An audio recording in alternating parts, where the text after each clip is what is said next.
Ever seen any movie or TV shows with a sniper in it? Chances are you've seen the M700. This is indeed the rifle that many of us come to think about when we think sniper rifle. Don't believe me? Check out the super quick slideshow of all the movies where this gun so happens to be featured in. I think you guys know where I'm really going with this. Now, several years ago, many companies have already come out with different models and offerings of the M700.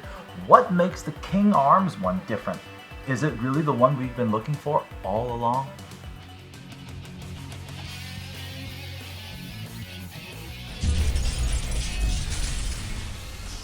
Looking at the Model 700 from King Arms today, there's really not a lot that we have to cover, especially in the day and age when every company out there is trying to crank out every product imaginable with every single bell and whistle imaginable on it. Maybe, just maybe, less is gonna be more. Now, case in point, I'm a fan of the traditional rifle look and the stock as well as the body seen on the Model 700. Now, this is not a knock to guns like the Amoeba Striker, but you know that hyper modern look kinda gets a little old after a while. A second thing we can appreciate is the materials used. This is real wood, and I think it's painted black or dark brown. I really don't know what they're going for here, but at least real wood, that's a plus. Now let's go over the controls of the gun. The magazine release is right here in the trigger guard. It is a little small, so if you guys have big fingers, it's gonna be a little hard for you to access. Other than that, the action is quite smooth. Being a gas-powered gun, you don't even have to pull the bolt back that far for the gun to chamber around.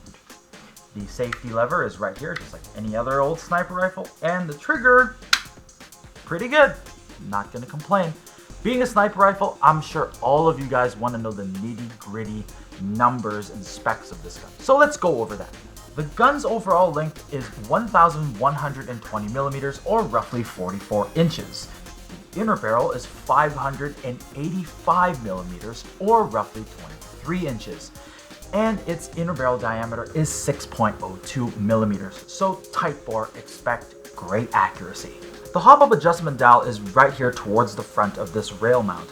I feel like it's low profile enough for you to mount standard scope rings and put your scope on top and still access that hop-up with minimal fuss. I'm using 6mm BBs and green gas.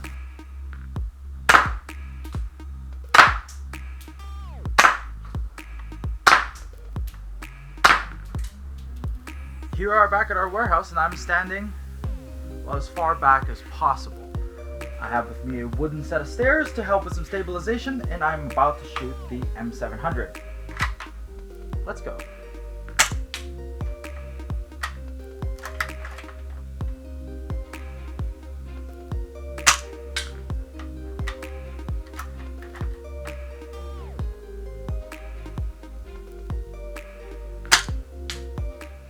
Being a gas gun, the short travel of the action really does make my follow-up shots that much easier.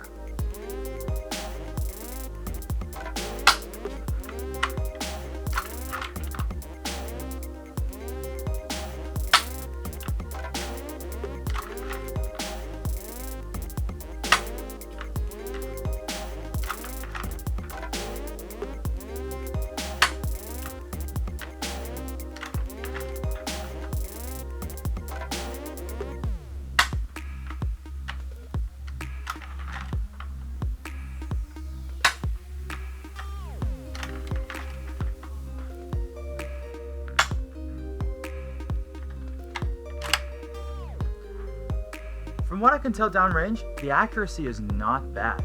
Then again, this thing, with all its specs, is built for tight groupings. I'm impressed. Alright, sniper rifles. Now before I give you guys my final thoughts about this gun, I want you guys to click on the card above because it's gonna affect what I say in the outcome. There's two videos there. One is the Amoeba Striker review that I did. The second one is the M485 gas sniper rifle by BFC that Tim did. Pause the video, watch those first, and come on back. Did you do it? Did you do it? Okay, now we're gonna continue. Here are my final thoughts on the Model 700. The gun by no means is a bad gun. Just don't get me wrong, not by a long shot. it just falls into this really awkward kind of no man's land, if you know what I mean, because there's really nothing about it that just wows or stands out right away when you look at it. It doesn't have the dashing good looks of the Amoeba Striker, neither does it have its modularity, nor does it have the unit charm found in the M40A5. But where does this thing fit in? And I think I've got it figured out.